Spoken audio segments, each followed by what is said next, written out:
여러분들은 혹시 보셨습니까? 영화 히말라야의 기세가 아주 무서운데요. 개봉 5주차에 관객 수 740만 명을 목전에 두면서 큰 장기 흥행을 이어가고 있습니다. 특히 이 영화의 성공이 의미가 있는 것은 다름이 아니고 산악 영화가 갖고 있던 부진의 징크스를 이번에 시원하게 깼다는 건데요. 영화 평론가 허남홍 씨와 함께 자세히 한번 알아보겠습니다. 자, 안녕하십니까? 네, 안녕하세요. 자, 이번 겨울 극장가의 승자 단연 히말라야라고 볼 수 있겠는데요. 네. 어떤 점이 관객의 마음을 아주 사로잡았다 이렇게 평가를 하십니까? 그 히말라야가 주는 굉장히 좀 자연이 험난한 지형으로 되어 있잖아요. 그런 것들이 아마 관객들에게는 굉장히 보기 좋은 볼거리로 다가갔던 것으로 보이고요. 그런 그 자연 지형에 맞서서 인간들이 살기 위해 벌이는 투쟁 같은 것들이 관객들에게 감동으로 다가가면서 지금 흥행 쪽에서는 굉장히 크게 관객들의 주목을 받고 있는 것으로 보입니다. 반면 사실 흥행하기 어려운 요소들도 있었거든요. 네. 이 영화가 완전 허구가 아니고 실화를 바탕으로 했단 말입니다. 네. 감동적인 소재이긴 하지만은 이미 시청자들, 그러니까 영화 관객들이 결과를 알고 있기 때문에 네. 재미가 떨어질 수도 있다. 이런 편견도 있지 않았었습니까? 네. 근데 이 한국 관객들은요, 이 다른 나라 관객들에 비해서 실화가 주는 힘에 대해서 굉장히 좀 믿고 있는 그런 현상을 보이거든요. 네. 그래서 아마 이 영화 같은 경우도 이 실화와 허구를 적절하게 좀 녹여서 관객들에게 많은 사랑을 받은 것으로 보이는데요. 가령 뭐 극 중에서 엄원길 대원과 박무택 대원이 칸챙중가에서 비박이라고 하죠. 네. 그 자연 그대로의 상황에서 잠을 자는 것을 말하는데요. 설벽에 엉덩이만 대고 하루를 보내는 그런 장면 같은 경우는 실제로 실화라고 하거든요. 반면에 이 에베레스트 산에 오르기 위해서, 히말라야에 오르기 위해서 국내에서 이제 연습하는 그런 장면이 있잖아요. 마스크를 쓰고 네. 지게를 지고 산을 올라가는데요. 사실 실제로 이 전문 산악인들은 그런 훈련을 하지 않는다고 해요. 아마 그런 것들이 이제 관객들에게는 굉장히 좀 좋은 이 볼거리와 재밌는 이야기로 다가왔기 때문에 아마 히말라야가 굉장히 좀 크게 흥행하고 있는 것으로 보입니다. 말씀하셨던 비박 같은 경우는 네.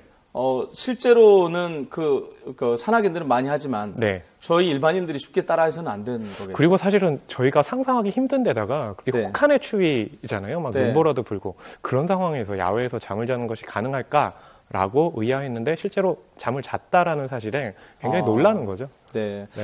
그리고 좀 전에 말씀드렸지만 흥행이 어려운 또 하나 속설이 그동안 산악 영화가 많이 네. 실패를 했었는데요. 저희가 네네. 그 부분은 좀 그래픽을 좀 준비를 했거든요. 어떻게 과거의 상황이 그랬는지. 네.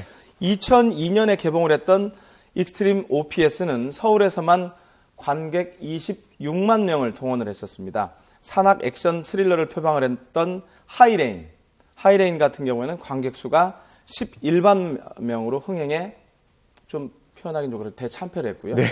지난해 개봉했던 에베레스트는 산악 재난 영화로 화제를 모았지만은 33만 명이었네요. 우리나라도 히말라야 이전에 산악 영화가 있었는데요. 송승헌, 김하늘 이라는 톱스타를 앞세워서 빙우라는 영화를 만들었었는데 그렇지만은 역시 21만 명이라는 저조한 성적으로 흥행에 실패를 했는데 저희가 네. 이제 분석을 해봤는데요. 그 산악 영화는 흥행에 실패한다, 참패한다는 네. 징크스를 깼다는 것이 이번 영화의 큰 의미 아니겠습니까? 네네. 왜 히말라야만은 이번에 이름하여 참패를 하지 않고 저는 개인적으로 봤지만 네네. 천만도 무난하지 않을까 생각하는데 네. 예.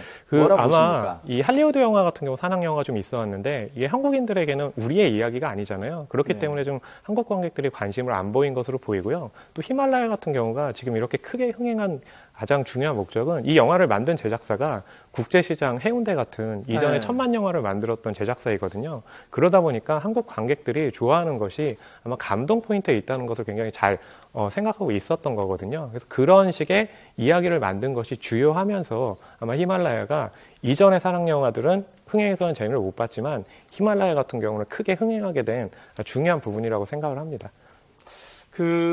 조금 더 우리가 네. 잘 몰랐던 산악 영화 얘기 네. 조금 더 한 번씩 풀어보겠는데요. 네. 무엇보다도 이제 미끄럽고 눈 쌓인 산에서 촬영을 한다는 것이 상당히 네. 어려울 텐데 다른 영화보다 이번에 훨씬 더 부담을 갖고 시작을 하지 않았을까요? 네. 그러니까 산악 영화가요, 이게 다른 장르에 비해서 많이 만들어지지는 않거든요. 그 네. 이유가 뭐냐면, 우선 이 산악에서 카메라 무겁잖아요. 굉장히 무거운데 네. 그런 장비를 가지고 산악에서 촬영을 한다는 게 굉장히 위험하기 때문인데요. 일례로 이 산악 영화의 가장 대표적인 작품이 아마 이제 클린트 이스트우드 많이들 좋아하실 텐데요. 클린트 이스트우드가 감독하고 그리고 배우로 출연한 아이거 빙벽이라는 작품이 있거든요. 네. 1975년에 개봉을 했는데요. 클린트 이스트우드가 이 감독과 그 배우를 같이 경험한 이유가 이 산악에 올라가서 직접 촬영을 하고 연기 지도를 해야 되잖아요. 그렇기 때문에 아마 그 배우인 자신이 감독을 했을 때 그 위험 부담을 좀 줄일 수 있다고 생각을 해서 두 가지 역할을 같이 맡은 경우고요. 근데 이 아이거 빙벽이라는 데가 굉장히 위험해서요. 1938년에 이제 초동에 성공을 했는데 그 이전에 이미 6명이 목숨을 잃을 정도고 그 이후에도 60명이 목숨을 잃었다고 하거든요. 그럴 정도로 위험한 그런 촬영지였거든요. 그래서 실제로 촬영할 때도요. 3일째 되는 날 이 스턴트를 하는 이 스텝이 한 명 그 목숨을 잃었거든요. 그럴 정도로 이게 위험한 좀 촬영이었고요. 아마 아이거 빙벽에서 가장 유명한 장면이라고 하면 이 마지막 장면이에요. 이 극 중에 클린트 이스트우드가 네. 이 아이거 그 빙벽에서 1000피트 상공에서 이 대롱대롱 매달려 있는 장면이 있거든요. 네. 줄이 엉켜서 그 줄을 끊지 않으면 이 목숨을 잃는 그런 사태에 이르는데요. 실제 그 클린트 이스트우드가 대역을 쓰지 않고 본인이 연기를 했거든요. 그렇기 때문에 그런 사실감을 주는 관객 입장에서는 긴장감은 굉장히 좀 최고조에 이를 정도로 그 장면은 굉장히 좀 많이들 아직도 기억하고 있습니다. 저도 기억하는 게 네. 물론 영화는 아니지만은 네. 그 높은 산을 등반을 할 때 에베레스트 같은 데를 등반을 할 때 보면 촬영팀이 같이 가잖아요. 네. 촬영팀은 그보다 좀 먼저 올라가서 촬영을 네. 하고 가끔 맞아요. 가다가 좀 위험한 일도 당하기도 하는데요. 네. 영화도 아마 분명히 그런 그 힘든 점이 있지 않을까 그렇죠. 싶은데요. 그리고 극 중에 뭐 이렇게 배우의 시선을 카메라가 직접 보여줄 때는요. 네. 이 카메라 촬영하시는 분들이 직접 연기도 하거든요. 카메라를 들고. 예. 그렇기 때문에 훨씬 위험할 수 있죠. 우리가 좀 더 익숙한 산악 영화라고 하면은 네. 그 실베스타 스탈론 주연 영화가 네. 있죠. 클리프하머인가요? 맞아요. 예. 1993년에 개봉을 했는데요. 네. 산악 영화이기도 하면서 이 장르상으로는 지금 액션 영화로도 분류를 하는데요.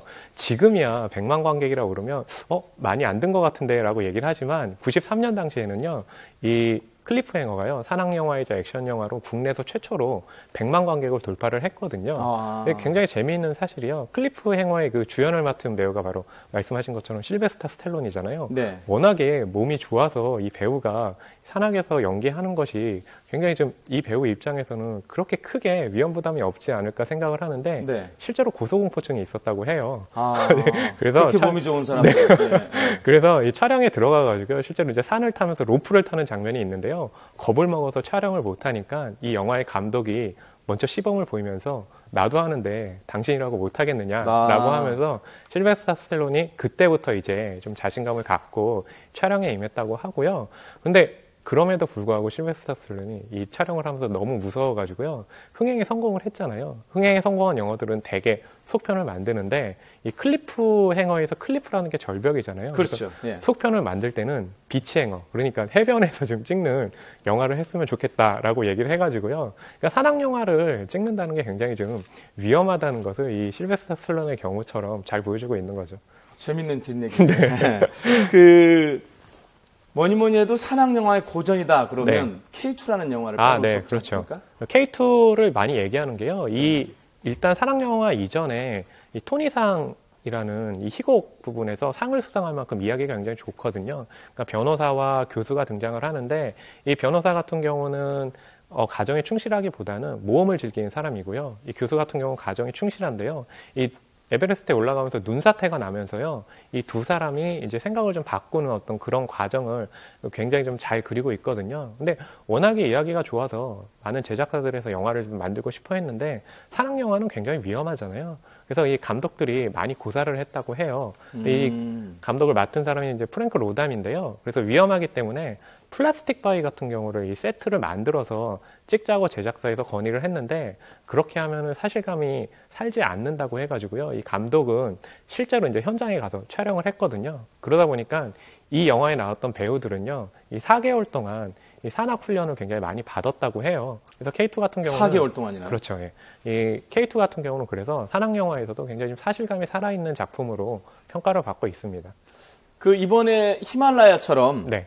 실화 그러니까 허구보다는 실화를 바탕으로 해서 만든 산악 영화가 네. 또 뭐가 있을까요? 아마 이 얼라이브라는 작품을 들 수 있을 얼라이브, 것 같은데요. 예, 얼라이브도 1993년에 개봉을 한 작품인데 이 영화고 말씀하신 것처럼 이제 실화를 바탕으로 했는데요. 우루과이의 럭비팀이 이 경기를 위해서 비행기를 타고 가다가 이 추락하는 일이 발생했어요. 안데스 산맥에서 추락을 했는데요. 이 안데스 산맥은 워낙에 눈이 많아서 흰눈의 천국이라는 그런 좀 닉네임으로 불린다고 하거든요.